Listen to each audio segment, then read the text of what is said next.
આ બાળકો માટે પહેલા ટચ એન્ડ ફીલિંગ ટચ કરવું જરૂરી છે. અમુક વસ્તુ બતાવશો તો ટચ કરો. ટચ કર્યા પછી એ વસ્તુ ફીલિંગ કરશો અને ફીલિંગના આધારે આપણને બાળક જવાબ આપી શકે છે. આ બાળકો સ્પેશિયલ વિશેષ બાળકો નોર્મલ બાળકો નથી.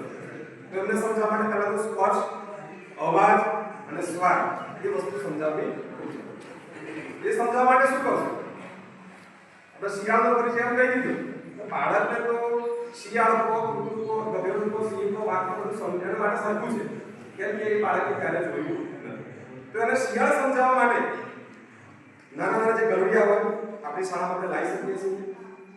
રમકડા સમગ્ર લાવી શકીએ છીએ. રમકડાનો શિયાળનો રમકડો હોય, કૂતરાનો રમકડો હોય. રમકડાનો સ્પર્શ કરીને બાળક એનો કોન્સેપ્ટ ક્લિયર કરી શકશે કે શિયાળ આવું હોય છે.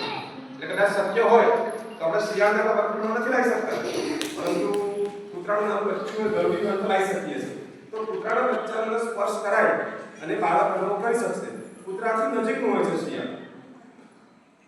તો કૂતરું જે છે એ ભાવ બોલે છે, જ્યારે શિયાળ છે એ હાવ બોલે છે. તો રમકડાના સ્પર્શથી અથવા તો લાઈવ કૂતરું આપણા વર્ગને લાઈને સ્પર્શ કરાવીને પણ બાળકને શિયાળનો કોન્સેપ્ટ જે છે, સંકલ્પ છે, આપણે પહેલા સિદ્ધ કરીશું. પછી છે જંગલની સમજ. અને બાળકો સામે આપણે જંગલની મોટી વાતો કરશું.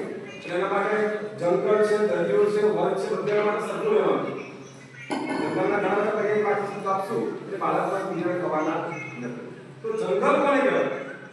તો જંગલ બતાવતા પહેલા બાળકને આપણા શાળાની અંદર કિચન ગાર્ડન હોય, આખો બગીચો હોય, ત્યાંથી આપણે છોડ લાવી શકીએ છીએ. છોડ બતાવી અને છોડનો અહેસાસ કરાવી. આને ફળ કહેવાય, આને મૂળ કહેવાય, આને વેલો કહેવાય, આને પાના કહેવાય. એવું ટચ કરાય, ટચ એન્ડ ફીલ. જે ટચ કરે તો છોડ વિશે સમજાય છે. પછી આવશે દ્રાક્ષનો વેલો. તો શાળાની અંદર ઘણા બધા વેલા હોય, તો વેલાનો ટચ કરાય અને આને વેલો કહેવાય. એ વેલો પણ આપણે કોન્સેપ્ટ ક્લિયર કરાવી શકીએ. મુખ્ય વસ્તુ છે સ્પર્શ કરવાનો, ટચ એન્ડ ફીલ. આવા જે બાળકો છે ટચના આધારે એ ટચ કરશે, પછી તેનું ફીલિંગ કરશે. ડાયરેક્ટ આપણે મોટા વાત કરશું તેમના મગજમાં વસ્તુ ક્લિયર થશે. પછી તો ફળની સમજ.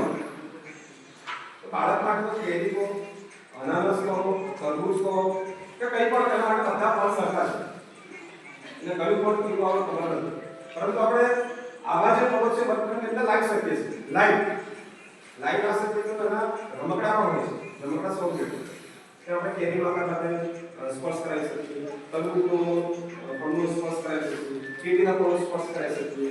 છેલ્લે આપણે જે દ્રાક્ષ છે, દ્રાક્ષને સ્પર્શ કરાવી શકીએ. અનાનસનો પણ સ્પર્શ કરાવી શકીએ. પછી બાળક જોઈ શકશે કે ભાઈ લખોટી જેવા આકારની દ્રાક્ષ હોય છે. એનો સ્વાદ પણ જરૂરી છે. તો સ્વાદની આપણે મોટે વાત કરશું તો બાળકના મગજમાં સ્વાદ ક્લિયર થશે નહીં. એટલે વિવિધ ફળોનો રસ ચખાડીને અથવા તો એ ફળ ખવડાવીને કે ભાઈ કેરીનો સ્વાદ ખાટો અને મીઠો હોય છે, તરબૂચનો સ્વાદ કેવો હોય છે, બધા ફળો ખવડાવી છેલ્લે આપણે દ્રાક્ષ ખવડાવી. દ્રાક્ષ ખાટી પણ હોય છે, મીઠી પણ હોય છે, પૂરી પણ હોય છે. એનો આપણે અહેસાસ કરાવી શકીએ છીએ. તો સ્પર્શ અને સ્વાદ આ ફળો દ્વારા આપણે સમજ આપી શકીએ. પછી જે વિવિધ પ્રાણીઓનો અવાજ. તો પ્રાણીઓનો અવાજ કાઢવાના છે. અને પ્રાણીઓનો અવાજ કાઢ્યા પછી છેલ્લે શિયાળનો જે અવાજ આવે છે, એ શિયાળ આ રીતના અવાજ કરે છે, એ મગજ પહેલા ક્લિયર કરશું તો અવાજના આધારે પણ પ્રાણીની વૃદ્ધિ છે. પછી વાત આવે છે સીડીની સમજ. સીડી તો ટેપ રેકોર્ડરની સીડી કે આપણે કંઈ પણ કામ કરવા માટે વર્કનો ઉપયોગમાં આવે એ સીડીના ઘણા બધા પ્રકાર હોય છે. તો બાળક માટે સીડીનો શબ્દ છે બાયપાસ. તો આપણી શાળા છે, શાળાની નજીકમાં ગામડા મોટા ભાગે શાળાઓ આવડાવી છે. તો નજીકમાં બાળકોનું મિશ્રણ એમ કહીએ કે વાંસમાંથી બનાવવામાં આવેલું છે. એ શાળામાં વર્કનો લાવી શકીએ છીએ. એ બાળકોને હાથથી સ્પર્શ કરાવી એના પર અમુક પગથિયાં ચડાવી ચડાવી શકીએ. એ સીડી કે નીચેની ના મળે તો મોટાભાગની શાળાઓ અત્યારે સમૃદ્ધ છે. દરેક શાળામાં લગભગ સીડી હશે. એ ના હોય તો રંગકામનું કામ ચાલતું હોય છે. મંડપવાળા બહેનોની ઘર હોય, રંગકામનું કામ ચાલતું હોય તો એ વખતે પણ એ સીડી જે સીડીના માધ્યમથી બાળકને 4-5 પગથિયાં ચડાવીને એનો અનુભવ કરાવીને આપણે સીડીનો જે કોન્સેપ્ટ છે, એ સંકલ્પ છે, એ આપણે સિદ્ધ કરાવી શકીએ. પછી બાળકને કે દ્રાક્ષની વાડીની સમજ. દ્રાક્ષની વાડી પણ કહેવાય છે અને માંડવો પણ કહેવાય છે. માંડવો કઈ રીતના?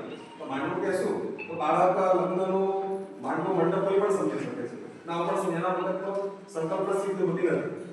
તો દ્રાક્ષની વાડી એટલે કે આખી ખેતર હોય અને ખેતરની અંદર માળા સ્વરૂપે જે માળા બનાવેલા હોય આપણી હાઈટથી 5 થી 6 ફૂટના તારનો ઉપયોગ કરીને લાકડાનો ઉપયોગ કરીને તો તમે જો માળો વર્ગ બનાવી શકો બેસ્ટ છે, ના બનાવી શકો તો અમુક અંદર તમે તાર બાંધીને દ્રાક્ષ લટકાવીને અથવા બીજા કોઈ ફળ લટકાવીને એ બાળકને આ રીતના માંડવો હોય કે આ રીતના વાડી હોય તો આપણે સંદર્ભમાં બતાવીશું. પછી છે કૂદકા મારવાનું. તો કૂદકા કઈ રીતે મારવાનું? તો આપણે દ્રાક્ષ લાવી અને દ્રાક્ષની અંદર બાળકની જે ઊંચાઈ છે એટલા ઊંચાઈ આપણે દ્રાક્ષ લટકાવી દેવાની. બાળકને કહેવાનું બેટા જેમ શિયાળ કૂદકા મારે એ રીતના કૂદકા મારીને દ્રાક્ષ ખાવાની કોશિશ કરો. બાળક કૂદકા મારશે તો કૂદકાની સંકલ્પના છે એ પણ સિદ્ધ થશે અને માંડવો કોને કહેવાય એ પણ એના અંતરે આપણે સિદ્ધ કરીશું. ભાવનાત્મક અવાજોની ભાવનાની સમજ. તો બાળકને જે અવાજ છે એ અવાજનો અહેસાસ કરી શકે. ઘણા લોકોની અંદર કોઈ પણ લાગે બતાવીએ છીએ, કોઈ પણ સારા શબ્દો વાપરીએ છીએ, તો આના આધારે પણ બાળકોને એનો અનુભવ, એનો અહેસાસ થતો હોય છે. તો આ જે વાર્તા છે આ વાર્તાને ટીવી દ્વારા પણ પહેલા તો સંભળાવી શકાય છે, મોબાઈલ દ્વારા પણ સંભળાવી શકાય છે, સ્પીકર હોય તો સ્પીકરના માધ્યમથી સમજાવી શકાય છે. તો આ જે વાર્તા છે શ્રાવ્ય સ્વરૂપે જો કોમન નોર્મલ બાળકો હોય તો દ્રશ્ય શ્રાવ્ય સાધનોનો આપણે ઉપયોગ કરી શકીએ છીએ, પરંતુ આપણા માટે બાળકો ચેલેન્જ છે એમને ફક્ત ને ફક્ત શ્રાવ્ય સાધનો કે જે સાંભળી શકે આવી બધી જે મૂળ વસ્તુઓ છે એનો આપણે અહેસાસ કરાવી શકીએ. આ બધી જ જે સંકલ્પના છે વાર્તા કરવું કે શ્રાવ્ય સાધન ઉપયોગ કરી શકીએ આટલી વસ્તુ સમજાવશું. પછી આપણે મુખ્ય વાર્તા પર જશું તો બાળકોના મગજની અંદર આ વાર્તાનો જે કોન્સેપ્ટ છે કે 6 થી 8ના બાળકોને અંધ બાળકોને શિયાળ અને દ્રાક્ષની વાર્તા કઈ રીતના વિશેષ સમજાવી શકીએ એવું અમારા ગ્રુપના આધારે અમે આવું કરીએ છીએ.